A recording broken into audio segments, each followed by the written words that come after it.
요한계시록 13장 1절에서 10절 말씀까지 한 절씩 교독하겠습니다.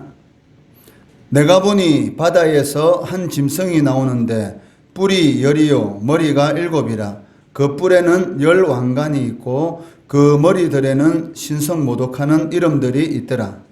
내가 본 짐승은 표범과 비슷하고 그가 하는 몸에 밝았고 그 입은 사자의 입 같은데 용이 자기의 능력과 보좌와 큰 권세를 그에게 주었더라.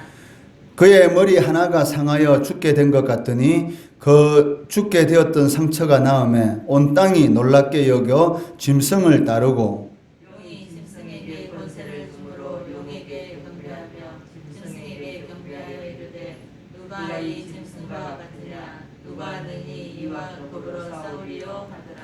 또 짐승이 과장되고 신성모독을 말하는 입을 받고 또 42달 동안 일할 권세를 받으니라. 짐승이 입을 벌려 하나님을 향하여 비방하되 그의 이름과 그의 장막 곧 하늘에 사는 자들을 비방하더라. 또 권세를 받아 성도들과 싸워 이기게 되고 각 족속과 백성과 방언과 나라를 다스리는 권세를 받으니 죽임을 당한 어린아이의 생명책에 창세 이후로 이름이 기록되지 못하고 이 땅에 사는 자들은 다 그 짐승에게 경배하리라. 누구든지 귀가 있거든 들을지어다. 사로잡힐 자는 사로잡혀 갈 것이요 칼에 죽을 자는 마땅히 칼에 죽을 것이니 성도들의 인내와 믿음이 여기 있느니라. 아멘. 성도들의 인내와 믿음, 성도들의 인내와 믿음이라는 제목으로 말씀 전하겠습니다. 기독교 신학은 물론이고 서양 철학사에도 지대한 영향을 미친 대표적인 사람을 꼽으라면 아마 5세기의 어거스틴을 꼽을 수가 있을 것입니다. 어거스틴의 신학이 기독교 발전에 끼친 영향은 바울 사도가 구원의 교리를 정립한 것에 버금가는 것으로 평가되고 있습니다. 이러한 어거스틴에게 있어서 가장 중요한 신학적 공헌을 꼽으라면 그 은총론일 것입니다. 즉 인간의 전 구원의 과정은 오직 하나님의 은총이다라는 것입니다. 이 은총론은 그 종교개혁자인 루터 그리고 저변길리 칼빈 등 많은 신학자들에게 영향을 미치게 됩니다. 어거스틴이 쓴 대표적인 책 2권이 있는데 하나는 고백론이고 또 하나는 하나님의 도성입니다. 그 중에서 하나님의 도성은 어거스틴이 59세 때에 쓰기 시작해서 72세 때에 완성하게 되는데 무려 13년이나 걸린 대작이다라고 할 수가 있습니다. 이 책을 쓰게 된 그 경위는 주 410년에 영원히 존속할 것만 같았던 로마시가 그 고토족에 의해서 무참히 불타고 짓밟히게 됩니다. 이에 대해서 이교도들은 일제히 로마시가 당한 이러한 엄청난 재앙이 기독교 때문이다라고 주장하게 되었습니다. 즉 기독교가 로마의 예신들을 추방하였고 신을 섬기는 신사들을 폐쇄했기 때문에 로마가 망했다는 것입니다. 이러한 이교도들의 비난에 대응하기 위해서 어거스틴은 하나님의 도성이다라는 이 책을 쓰게 된 것입니다. 이 책의 내용을 간단히 살펴보면 이 책에는 두 도성이 등장하게 됩니다. 그 하나님의 도성과 땅의 도성입니다. 그리고 이 책을 읽다 보면 한 가지 중요한 질문을 던지게 되는데 과연 이 땅에 있는 교회를 하나님의 도성으로 그리고 교회 밖에 있는 세상을 땅의 도성과 동일시할 수 있을까라는 그러한 질문을 던질 수가 있다는 것입니다. 이러한 질문에 대해서 어거스틴의 대답은 확고합니다. 물론 교회가 세상이 갖지 못한 예수 그리스도를 소유하고 있고 성내전을 가지고 있기 때문에 하나님의 도성에 근접한 것은 사실이라는 것입니다. 그렇지만 그렇다고 해서 교회 자체가 하나님의 도성과 자동적으로 일치되는 것은 아니다라고 말을 하고 있습니다. 이것은 보이는 교회의 회원이 되었다고 해서 모든 사람들이 저절로 하나님의 도성의 시민이 되는 것은 아니다라는 것을 말을 하고 있습니다. 이에 대해서는 예수님께서도 마태복음 13장에서 알곡과 가라지의 비유를 통해서도 우리들에게 말씀하셨습니다. 마태복음 13장 30절 말씀해 보시면 둘 다 추수 때까지 함께 자라게 두라. 추수 때에 내가 추수꾼들에게 말하기를 가라지는 먼저 거두어 불사르게 단으로 묶고 곡식은 모아 내 곡간에 넣으라 하리라 라고 주님께서 말씀하고 계십니다. 이 말씀은 역사적인 종말에 가서야 알곡이 죽정이로부터 분리되듯이 하나님의 도성과 땅의 도성도 그때 가서야 확실히 분리된다라는 것입니다. 즉 눈에 보이는 교회에 출석한다고 해서 거기에 출석하는 모든 사람들이 하나님의 도성의 시민이다라고 확실히 장담할 수 없다는 것이죠. 즉 이 말은 주님의 심판대 앞에 섰을 때만이 진정한 하나님의 도성의 시민인가, 아니면 땅의 도성의 시민이면서 하나님의 도성의 시민인 것처럼 그렇게 살아왔는가라는 것이 확실히 증거된다는 것입니다. 그렇기 때문에 주님이 재림하시는 그날까지는 교회 안에 알곡과 가라지가 섞여 있는 그런 모호성과 혼합성이 언제든지 상존할 수밖에 없다라는 것을 어거스틴은 확실히 말하고 있다는 것이죠. 어거스틴의 말처럼 교회가 저절로 하나님의 도성이 되는 것이 아니다라고 한다면 교회는 두렵고 떨림으로 항상 깨어 기도해야 하는 것이고 자신의 영적 상태를 항상 점검해야 한다는 것입니다. 국내 최고 어거스틴 전문가로 인정받고 있는 선한용 박사는 이렇게 적고 있습니다. 만일 교회가 미래의 영원한 도성을 가리키고 증거하는 상징적인 기능을 행사하는데 실패한다면 그 교회는 세상에 속한 인간의 기관과 같은 것이 되어 그 존재의 이유를 상실하고 말 것이다. 진정한 교회는 시간 안에서 영원한 도성을 가리키는 표지판의 역할을 해야 한다. 만일 교회가 이 표지판의 역할을 하지 않을 때나 못할 때는 종교 개혁의 소리가 교회 내에서 터져 나와야 하는 것이다 라고 말을 하고 있다는 것입니다. 이처럼 교회가 하나님의 도성으로서의 그런 증가는 상징적인 기능을 감당하지 못한다면 그 교회는 세상에 속한 인간의 기관과 똑같다는 것이죠.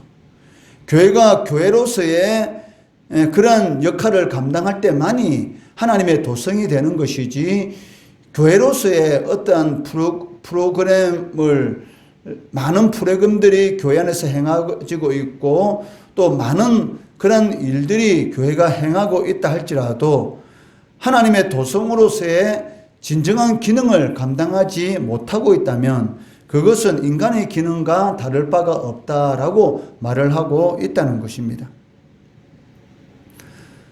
성도로서 하나님의 나라의 가치를 실현하고 믿음을 지키면서 거룩하게 살려고 하면 많은 불이익과 어려움과 핍박이 따를 수도 있습니다. 왜냐하면 우리가 살아가는 이 세상은 하나님과 하나님의 나라를 대적하는 그런 원수 세력들이 이 포진해 있기 때문입니다. 이런 이유 때문에 그 세상의 가치와 타협하거나 믿음의 길을 포기하는 그런 경우도 발생하기도 한다는 것입니다. 오늘 본문 말씀은 교회의 적대적 세력들이 어떤 특징을 가지고 있는가를 신자들에게 잘 보여주고 있습니다. 또한 신자가 어떤 마음 자세를 가지고 신앙생활을 해야 하는가를 잘 가르치고 있다는 것입니다. 13장 그 전체의 내용은 두 짐승에 대한 내용입니다. 그리고 오늘 본문 말씀 1절에서 10절의 말씀은 첫째 짐승에 대해서 말씀하고 있습니다. 1-2절의 말씀은 그 짐승이 어떤 모습을 지니고 있는가에 대해서 자세히 설명하고 있습니다. 바다에서 한 짐승이 나오고 있습니다. 그리고 그 모양을 보니까 뿔이 여리고 그 뿔에는 왕관이 씌어 있다라고 기록하고 있습니다. 그리고 머리는 7인데 그 머리들에는 신성모독하는 이름들이 기록되어 있습니다. 또한 전체적인 모습은 표범과 비슷한데 발은 곰의 발 같고 입은 사자의 입 같은데 용이 자신의 능력과 보좌와 큰 권세를 주어 이적과 표적을 행하기 때문에 많은 사람들이 그 짐승을 따르게 되었다라고 말씀하고 있습니다. 3절 말씀해 보시면 그의 머리 하나가 상하여 죽게 된 것 같더니 그 죽게 되었던 상처가 나음에 온 땅이 놀랍게 여겨 짐승을 따른다라고 기록하고 있습니다. 역사적으로 오늘 본문에서 말하는 첫째 짐승은 로마 황제를 상징하고 있습니다. 로마 황제들은 자신이 신의 아들이다라고 주장하면서 많은 이 황제 숭배를 하도록 신상을 세우는 것을 역사적으로 볼 수가 있습니다. 이러한 로마 황제가 용의 능력과 보좌와 큰 권세를 받아서 하나님과 그의 백성을 대적하는 용의 전쟁을 대행하고 있다는 것입니다. 이를 통해서 알 수가 있는 것은 교회를 핍박하는 로마 황제의 배후에는 사탄의 역사가 있다는 것을 알 수가 있다는 것이죠. 이것은 초대교회 시대뿐만이 아니고 오늘날도 마찬가지입니다. 교회를 핍박하는 모든 세력 뒤에는 항상 사탄의 역사가 있다는 것을 우리는 반드시 명심해야 한다는 것이죠. 겉으로 보기에는 코로나와 같은 이런 전염병 때문에 교회를 핍박하는 것이 보이지만 실제적으로는 그러한 모든 일들의 뒤에는 이런 사단의 이런 악한 영들의 역사가 반드시 존재하고 있다는 것입니다. 그렇기 때문에 바울 사도는 에베소서 6장 12절에서 성도의 싸움은 혈과 육을 상대하는 것이 아니라 통치자들과 권세들과 이 어둠의 세상 주관자들과 하늘에 있는 악의 영들을 상대하는 것이다 라고 우리들에게 말씀하고 있습니다. 용의 권세를 받은 짐승이 하는 일이 무엇입니까? 6절 7절 말씀해 보시면 짐승이 입을 벌려 하나님을 향하여 비방하되 그의 이름과 그의 장막 곧 하늘에 사는 자들을 비방하더라. 또 권세를 받아 성도들과 싸워 이기게 되고 각 족속과 백성과 방언과 나라를 다스리는 권세를 받으니라고 기록하고 있습니다. 6, 7절 말씀해 보시면 용의 권세를 받은 짐승이 이 두 가지 일을 하고 있는데 첫째는 무엇입니까? 그 하나님을 향해서 비방하고 또 하나님을 섬기는 성도들을 비방하는 그러한 일을 하고 있다는 것이죠. 그리고 두 번째는 성도들과 싸워서 어떻게 하든지 예수를 잘 섬기지 못하도록 그러한 일들을 행하고 있다는 것입니다. 이 말씀을 볼 때에 우리가 알 수 있는 것은 성도들이 이 세상을 살아갈 때에 이 불신자들로부터 이방인들로부터 비방을 받고 핍박을 받는 것은 당연하다라는 것을 알 수가 있습니다. 이 말씀은 성도들은 그 하늘에 속한 자들, 그 하늘에 거하는 자들이기 때문에 적대적인 악한 세력과의 관계 속에서 고난이 필연적이다라는 것을 보여주고 있다는 것이죠. 성도들은 하늘에 시민권을 두고 살아가는 자들이지만 동시에 이 땅에 육신을 입고 존재하는 자들이기 때문에 이 적대적인 악한 세력들과의 싸움은 당연하던 것이죠. 그러한 싸움 가운데 이 고난은 필연적이다라는 것을 우리들에게 보여주고 있습니다. 전쟁터에서 싸우는 군인이 자신은 아무런 피해를 입지 않고 상대방에게만 피해를 준다라는 것은 말이 되지 않는 것입니다. 상대방에게 어떠한 피해를 주기 위해서는 자신도 어떠한 피해를 입을 수밖에 없다는 것이죠. 그렇기 때문에 10절 말씀해 보시면 사로잡힐 자는 사로잡혀 갈 것이요 칼에 죽을 자는 마땅히 칼에 죽을 것이니 성도들의 인내와 믿음이 여기 있느니라 라고 말씀하고 있습니다. 육신을 입고 살아가는 이 세상의 삶 속에서는 성도들의 삶 가운데 있어서 고난은 필연적이기 때문에 성도들이 그 고난을 극복할 수 있는 길이 있는데 그게 무엇이냐면 바로 인내 그리고 믿음, 즉 주님에 대한 신실함과 충성스러움, 바로 이 두 가지만이 이 성도들이 이 세상 가운데서 고난을 이길 수 있는, 극복할 수 있는 길이다라고 말을 하고 있다는 것입니다. 성도가 어려운 일을 당하게 되면 자신이 지금까지 믿어왔던 모든 것에 대해서 회의와 의심이 생길 수도 있습니다. 즉, 이 말은 신앙에 대한 실망감이다라고 말을 할 수가 있습니다. 믿어봐야 별 볼 일 없다라는 그런 생각이 들 때도 있고, 내가 지금까지 하나님의 나라를 위해서 얼마나 수고를 했는데 나에게 이런 일이 생길 수가 있는가라는 그런 원망과 불평, 그런 마음도 생길 수가 있다는 것이죠. 그렇지만 우리가 반드시 알아야 될 것은 그런 마음은 누구든지 생길 수가 있습니다. 왜냐하면 우리가 육신을 입고 이 땅에 존재하고 있기 때문입니다. 그렇기 때문에 이러한 마음은 들 수가 있습니다. 믿음에 대한 회의, 의심이 생길 수 있는 것 당연한 것이고, 실망감 갖는 것 당연한 것이고, 또 극도로 고통 가운데 자신이 떨어졌을 때는 거기에 대한 원망과 불평도 생길 수가 있습니다. 그렇지만 그러한 마음이 자신을 지배하도록 방관하면 안 된다는 것이죠.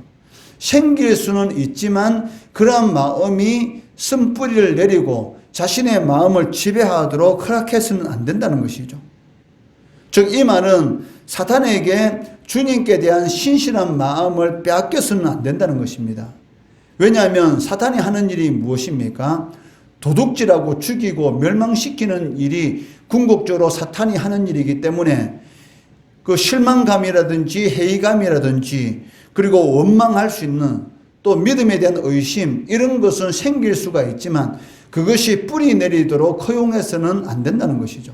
그렇기 때문에 성도들의 이 믿음 생활에는 반드시 인내와 그리고 주님에 대한 신실함, 충성스러움이 반드시 이러한 고난을 극복할 수 있는 그 길이다라는 것을 알 수가 있다는 것입니다.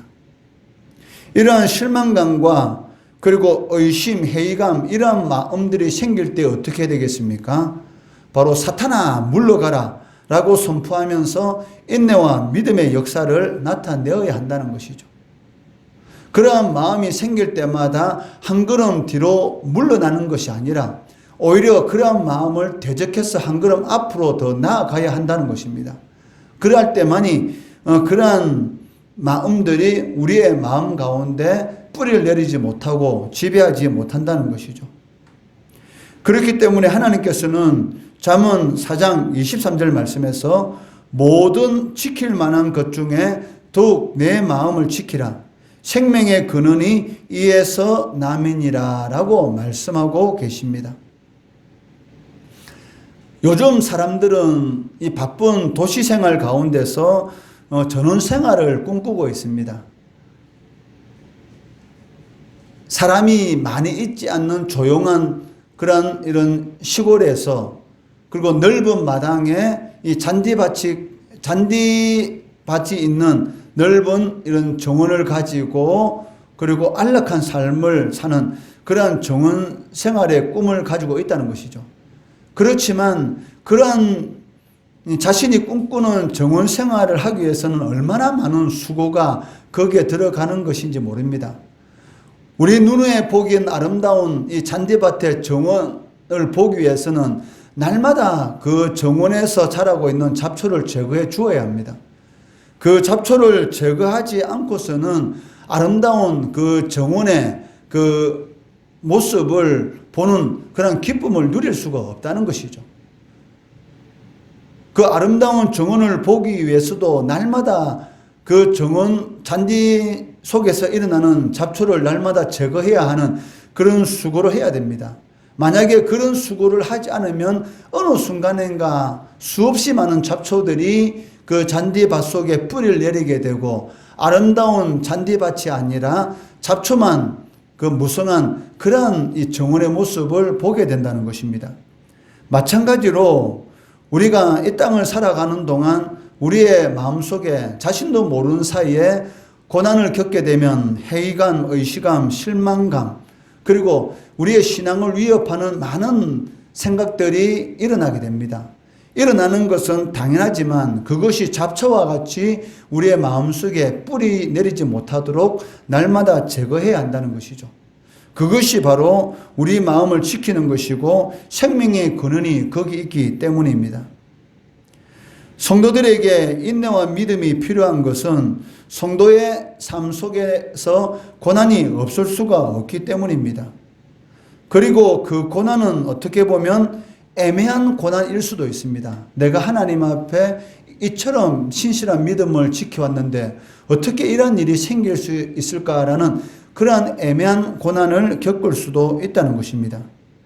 그렇지만 그러한 고난이 궁극적으로 성도들에게 있어서는 영광으로 다가온다라는 것을 꼭 명심하시고 생각지도 못한 애매한 고난이 우리의 삶 가운데 일어날 때 이러한 고난은 당연한 것이다 라고 마음으로 받아들이고 그리고 그때 우리에게 필요한 것이 무엇입니까?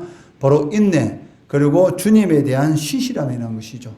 이 인내와 믿음으로 생각지도 못했던 그런 어려운 삶 가운데서도 또 사탄의 역사를 통해서 일어날 수밖에 없는 그런 필연적인 그런 많은 일들 가운데서도 주님께 대한 신실한 믿음을 지키면서 승리하시는 성도 되시기를 주의 이름으로 축원합니다.